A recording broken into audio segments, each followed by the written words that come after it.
Dua everyone for attending the orientation to a Kmety Guide to the 7 Days. I'm really grateful that you all took time out of your evenings and out of your schedules to be a part of this conversation. And I hope that this introduction to this course gives you something to chew on, that you learn some things, and opens the way to continue learning and evolution as we dive into the longer course topic in the upcoming weeks and months. But let's start with tonight's conversation. So, first and foremost, I do think it's worth acknowledging that the days of the week, as I know it and I understand it, was given to us by our ancestor, our recently transitioned ancestor, Baba Haru Ankara Samaj Se Pata. For many of us, the acknowledgement of this practice begins with him. And he was one of the people who followed it really strictly. There was almost, I don't think I can think of a single occasion where I went to the studio or saw him at a festival or saw him at an event where he was not wearing a scarf, a belt, a vest that aligned with the colors of the day. He was a staunch advocate for this practice. And so I want to acknowledge him and uplift his name because this work that we're doing in this series could not at all be done without him and without him paving the way to us and where we are today. When you talk to people who are scholars of the tradition, one of the things that they're likely to point to you is that there are 10 days in the Kmeti week and 7 days in the Gregorian calendar week. And so when we talk about the days of the week, we're talking about a 7 day structure, and that doesn't necessarily align with the week that the ancient ones would have followed. One of the things I think is important, though, is that that doesn't necessarily mean they didn't have awareness of these principles. It does mean that there may not be evidence of a one-to-one practice like that looks identical to the way that we follow it in the modern time. And I want to give ourselves permission to be okay with that, right? As reconstructionists, it's not only okay, but it's also necessary for us to evolve the culture in ways that allow us to exist and flow with the cycles that govern our modern existence, right? We can say that we are Kemetic and that the Western world doesn't impact us at all. But at the end of the day, this is the summertime and your kids is not at school in the summer, right? They on summer vacation. Do you have to file your taxes by April 15th? Yes, you do. Do you follow the traditional fiscal year in your workplaces? Do you consider Saturday and Sunday to be the weekend? Do you get paid on Fridays, right? Like the Gregorian calendar system matters to us. We are Kemetic, yes, and also we exist in this Western world, and we have to make our practice of our culture work for us in the here and now. All right. So we can't fully divorce ourselves from our perception of experience with time. That is largely guided by the Gregorian calendar. Ma'at does means that we don't invite dissonance into our lives. It means we don't invite separation into ourselves. And so we have to learn how to use where we are, the time that we are, the place that we are, the circumstances that we're in to our advantage. Okay. So I want to first and foremost give ourselves permission to do that, to embrace the idea that our ancestors would not want us to do a literal practice exactly the way that they did it if it is going to be harmful or not helpful to us in modern times. They would want us to take the principles and take the ideas and the reasoning behind why they did something and apply it to our lives in ways that make sense for us.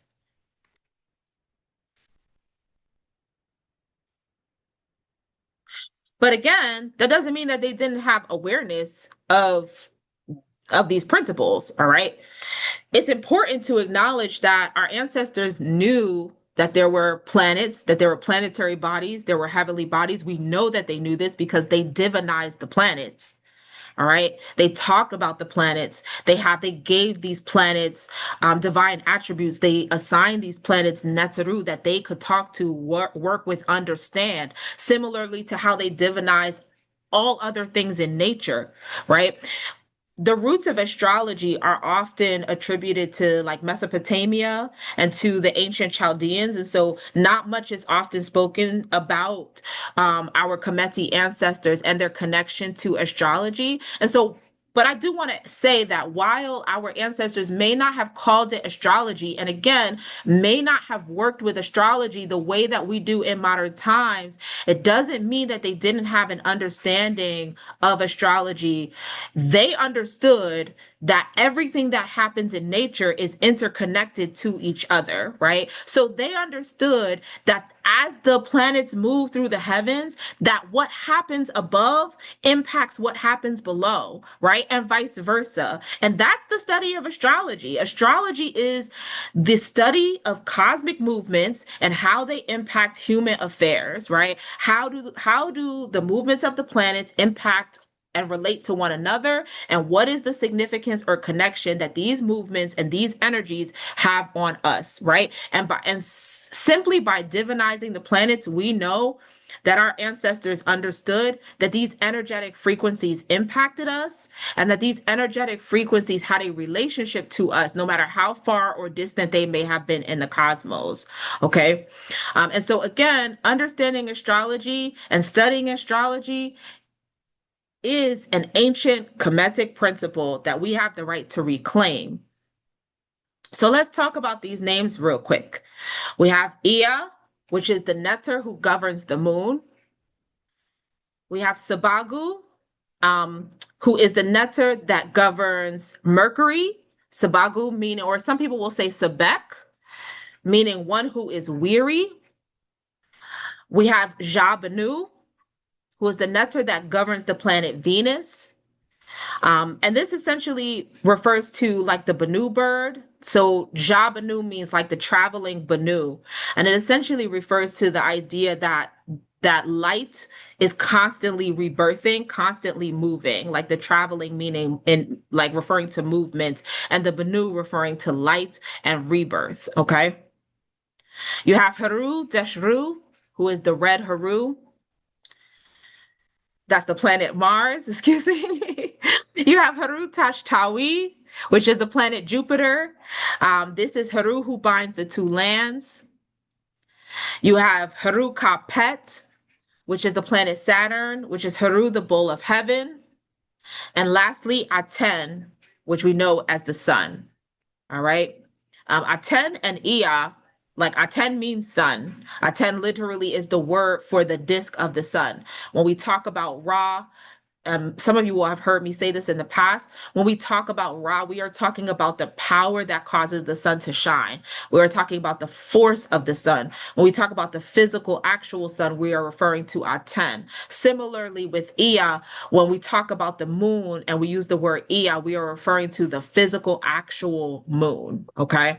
So Ea literally just means moon.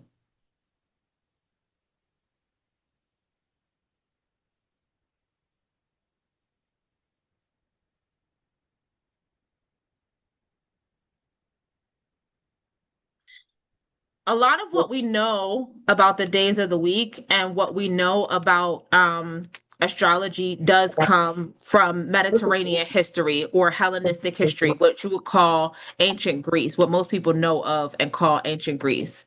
All right. And so this, when we talk about ancient Greece, we're talking about the time period from the death of Alexander the Greek to the death of Cleopatra before the emergence of the Roman Empire. All right. It's important to point this out, because what we learn when we study Hellenistic astrology is that similarly to how each and every one of us, when you study your birth chart at the beginning of the first house in your birth chart, there will be a sign, and that sign is called your rising sign, right? The rising sign governs like you, right? Like it opens the way to everything else that follows. That's why it's right at the start, like the opening of the first house, right? And so that is like that's like your sunrise, right? That's the start of your day, right? When you look at your birth chart. Similarly, every single day has a planet that is its rising planet, if you will. And so when we talk about like how planets are assigned to each day, it is through the study of which planet is rising at the start of each day. All right. So at the beginning of Sunday, it is the sun that is the rising planet, if you will. On Monday, it is the moon that is the rising planet. All right. We're talking about the energetic rising. All right. And so I think the other part that's important to acknowledge here is that um, day in the ancient world does not begin at midnight. I think that's important when you think about the principles that we're going to talk about in this series. Also, the study of astrology, and honestly, just thinking about your ritual work overall. When you think about your ritual work and how you want to time it, and what work is aligned to what energies and what frequencies, I think it's important to think about the cycle of the day in the way that we actually experience day. In the ancient worlds, we didn't experience day starting at midnight. We experienced day starting at sunrise, because the rising of the sun is how we know it's time to wake up and that night is over, right? Like, you don't have alarm clocks. You don't have, well, you might have natural alarm clocks like roosters and things like that, but we don't have like modern technology that tells us, right? You are listening to, and you are following the signs that you get from nature, right? Like the sun rising, the rooster crowing, like all these things that happen in nature that tells you that day is dawning, right?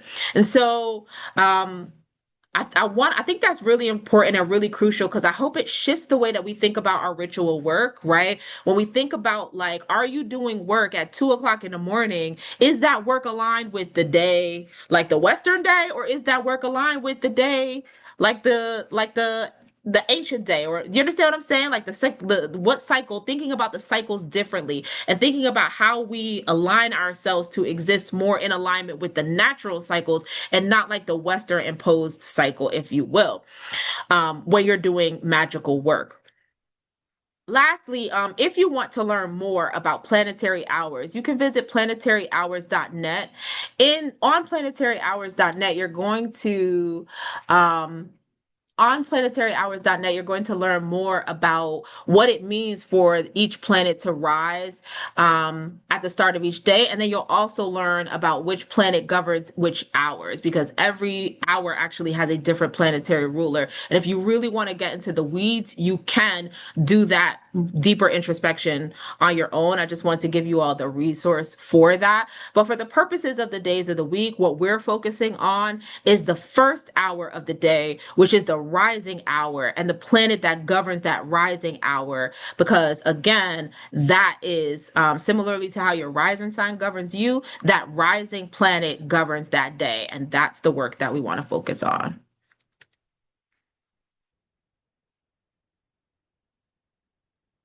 All right, so let's talk about the days of the week, their names. Um, we've got Sunundaik, right, in Old English, and Dies Solis in Latin, the day of the sun. We've got Munundaig in Old English, or Dies Lunae in Latin, the day of the moon. Tuisdaig in Old English, and Dies Martis in Latin. Wodensdaig in Old English, or Dies Mercury in Latin. Dundesraig in Old English, or Dies Jovis in Latin, the day of Jupiter. Frigidae in Old English, or Dies Veneris in Latin, the day of Venus. And lastly, Saturnisdae in Old English, and Dies Saturni in Latin. I wanted to share these because I thought it was useful to point out the difference between the Germanic and the Romantic language. In the Romantic language, which is Latin, you can directly see the relationship that the Latin language has to the name of the planet that rules it, right? Dies Solis, that's sun. Dies lunae, that's moon. Dies Mercury, that's Mercury. Dies Jovis, that's Jupiter, right? It's directly there. What you'll notice for Tuesday, Wednesday, Thursday, and Friday in the Germanic names is that instead of referencing the planet, it actually references Norse gods. Tuesday references the Norse god Tyr. Wednesday or Wodenstag references the Norse god Odin. Thursday is a reference to the Norse god Thor, and Friday is a reference to the Norse goddess Frigg. Okay. This is important because as we dive into our conversation about the energies of the day, what we see here from these 4 days is the principle of magical correspondence in action.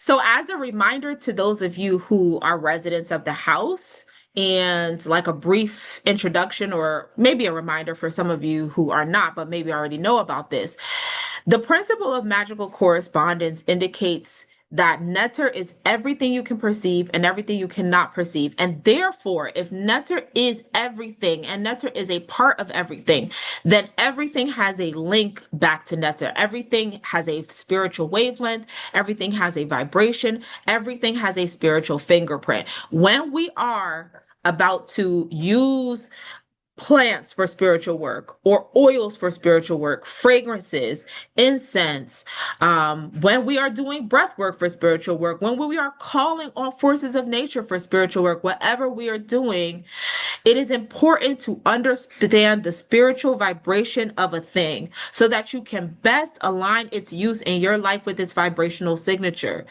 Magical correspondence also speaks to how you align those things one to another, right? So if you are, for example, doing a ritual on passion, you are aligning the use of fire with the use of cinnamon, for example, because cinnamon is a fiery herb and fire, of course, is fire. And so therefore you have like that fiery energy, that passion energy that's all aligned, all of the things that you're bringing together to generate more passion are all aligned and closely connected because they all have similar spiritual vibrations, right? And so again, when we think about the days of the week, we think about Tyr and Thor and Odin and Frigg, we understand that those names give us some understanding of how people in the ancient world, not our ancestors, of course, but people in the ancient world thought about the energies of the day, right? There is a reason why the Norse people associated with Tuesday with Tyr,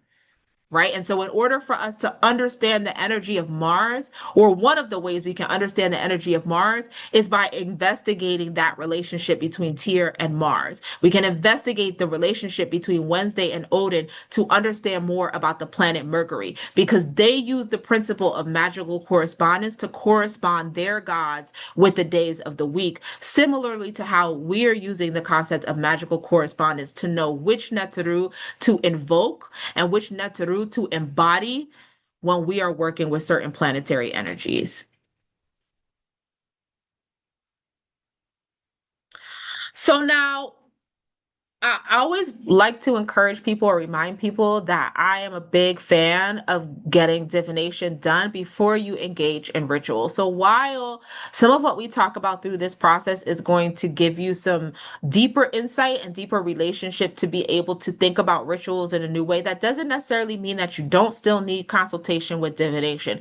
If you do your own divination with pendulums or cowrie shells, I absolutely encourage you to do that. If you are still developing confidence in your ability to do readings for yourself, or you want to talk to a priest or priestess to help support that work as you grow in your confidence, schedule some time with a priest or priestess.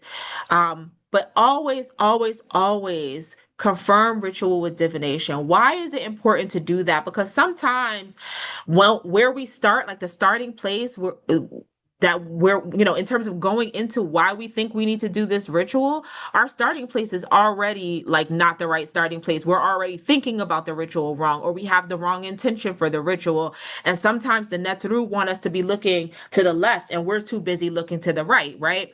And so it's important for us to take advantage of the spiritual technology that we have at our disposal to help us to be efficient and targeted with our ritual work. All right. So some of the questions you want to ask are around like making sure you even need to do a ritual, and then asking like, am I on the right track about what type of ritual needs to be done? And am I on the right track about how I should schedule the ritual, or when I should schedule the ritual, or what type of ingredients are needed? Okay. So I really just want to encourage us to continue to think about that as we go along. Um, because again, I think what we're going to talk about tonight, what we're going to talk about through the course of this series, excuse me, is going to help you to know, like when if you go to a priest and ask, like, can I do this ritual? And the priest is like, no. I think this conversation is going to help give you some more context around why you might get a no, or what types of things you might need to ask or think about in order to get you to the place where you get the yes that you're looking for. All right. So again, the more information that you have, the more informed you are when you come into conversation with priests and priestesses, eventually potentially to the point where you can trust your own intuition, which really is the goal of all spiritual work, is for us to develop ourselves enough to be able to trust our own intuition. But in the meantime, we divine with a priest or priestess for support, to help us ask the questions, to help us to get additional details, to help us make sure we're clear, to help us develop trust in our intuition. Okay. So I do want to encourage y'all to do that. So, what are we going to cover throughout this series? We're going to talk about, there are 7 sessions. Of course, we're going to focus on one session for each day. And we're going to talk about the heavenly body that governs the day. We'll talk about the energies and the attributes that are associated with that specific planetary body. We're going to talk about it in astronomical terms and in astrological terms, so that we can understand how that planet moves and what we know about that planet. And then we'll talk about how you might maximize your work on that day. What are the types of things that you should be doing on that day, or what are the things that are most strongly aligned with the energies of that day? How do you focus your work and your goals to target it so that it works for the energies of that day? Then we'll focus on 2 of the Netru that align to these attributes and planets. And the truth of the matter is that for most of these days, there are a lot more than 2 Netru that you could work with on any day. And I'll share out some suggestions on every day, but we're going to focus on 2 Netru so that you will have deeper clarity about how to work with those 2 Netru on any given day. And we will do a dive into the qualities, the stories, and the lessons of those Netru. And then we'll also talk about how you can invoke those Netru and embody those Netru by wearing their colors, wearing their fragrances, putting their crystals on your altars, making specific offerings to them, and etc. Okay. So how are you going to use this information?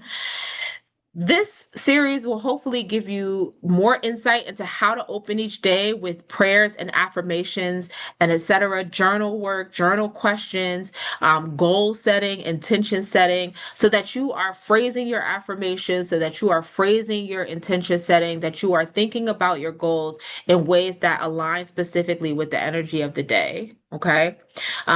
This will again give you more information about the Netru so that you can more like target which Netru to invoke during which cycles and for which types of spiritual and ritual work. So for example, again, there's 2 Netru for every day. Today, for example, is Aset and Kansu's day.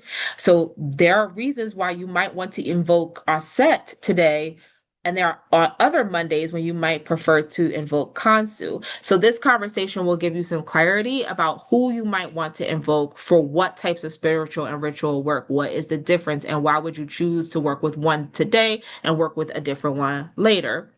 Um, I also hope to expand everyone's perspective on how to harness the energy of the days in support of your intentions. And throughout the course of this conversation, we will obviously be applying and deepening our understanding to the concept of magical correspondence. And then lastly, I really do hope that this helps us to think um, more broadly, like fully, like full big picture about how we plan rituals, how we plan ritual work, how we engage in altar work, how we engage in prayer work, how we engage in worship, so that we are ensuring that all energetic elements are aligned to the same purpose and wavelength. Okay. So again, I thank you all for attending this orientation, which actually was a lot faster than I thought it was going to be. Duanetter. So, so you register for the longer course. The investment for the course is $450. You can visit my website, embahramaat.com, to register in a single transaction. But if you would like to split the investment into 2 or 3 installments, you can do so by registering on Cash App, Zelle, or PayPal.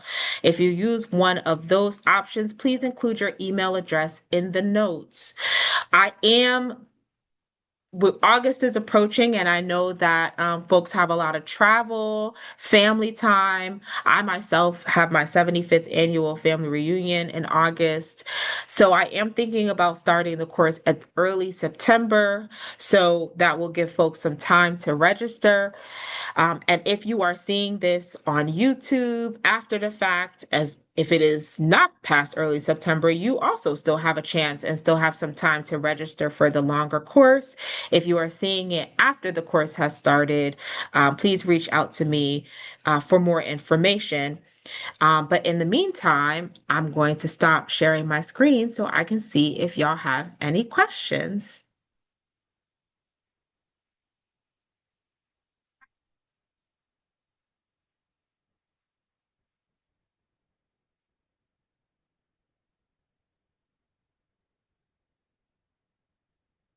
I admire you too, Sashat.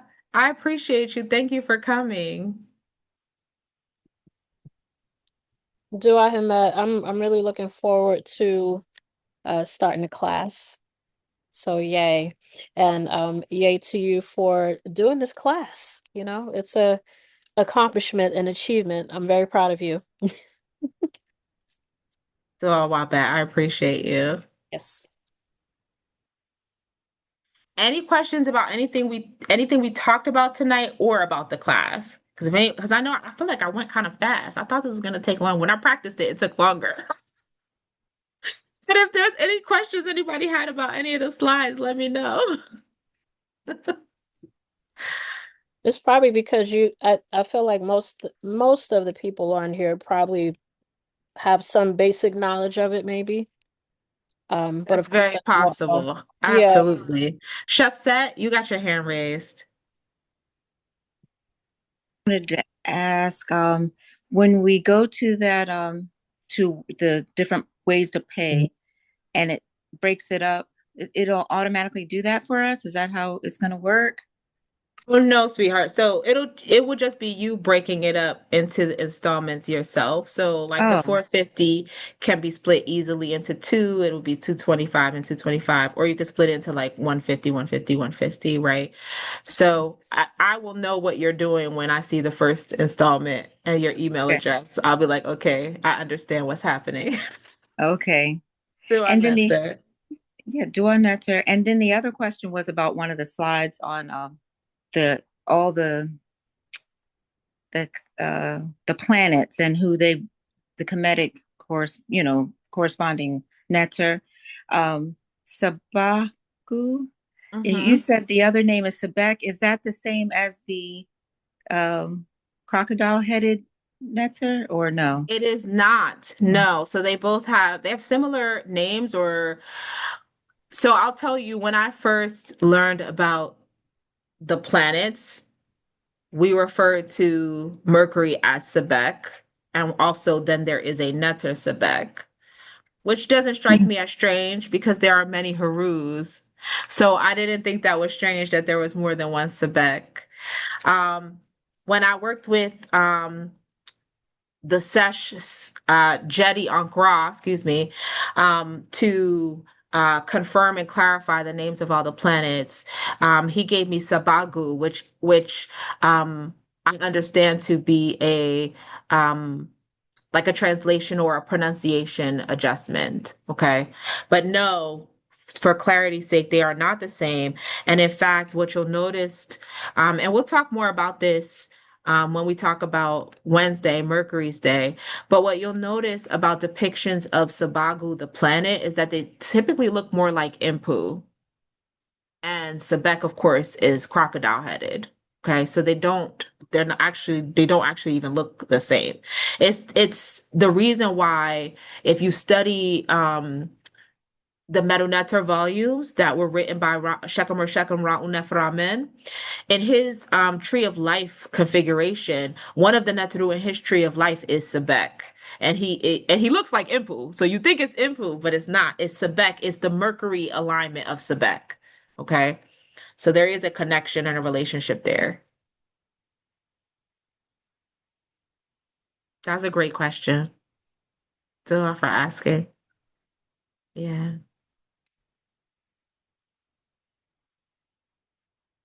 I have a question. When the course starts, is it going to be, you said it's going to be seven classes. Are they going to be like weekly or monthly? Like how are you going to break it down? I am thinking either weekly or bi-weekly. Mm-hmm. Yeah. Thank you. Yeah. Did you say a I time, def Kemet? I did not give a start date. I am looking at like Monday starting in September. Okay. Hmm. But as soon as I know, I will confirm with y'all.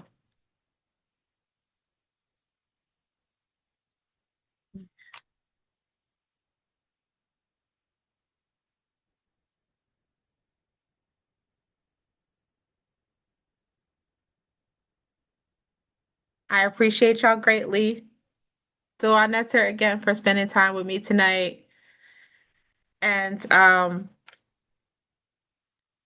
Uncle Shenka, I'm glad you're here too. So Anetta. Yes. All right. If anybody has any questions that they did not want to ask here in a live course, y'all know how to reach me. You can message me on WhatsApp. You can message me on Instagram or Facebook. Um, I appreciate y'all and I hope to hear from you soon. Shabby Matap. Shemem. So what's up, everyone?